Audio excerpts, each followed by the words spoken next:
Mani siyang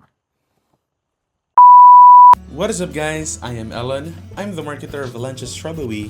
I'm here with Mr. Eden and Mom Jennifer Limpahan, and together, we're running a strawberry farm here in Valencia, Negros Oriental. Yep, here in the little Baguio of Negros.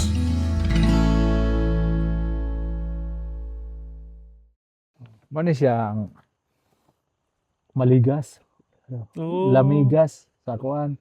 Gagmay kay ni siya ilag yung pudpuron og maayo niya. Na sila di nimo sila makita kay nara sila yuta pod murag halos gapuyo ra pud sila nang yuta wala gadagan pero kit-kit nila no mga gagmay na kayo. Yan mo balin, pwede na siyang balin diri speaker school.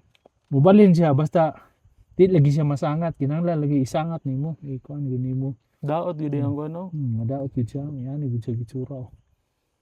Ug mahinog ani buslot gyud. Kuha gyud na. Hilaw-ilaw pong kit-kiton. Bisag hilaw no. Oh, Reject na. yan mo challenge sa organic farming. Pero makakuan ra gyapon, masolusyonan ra gyapon, manageable ra na siya.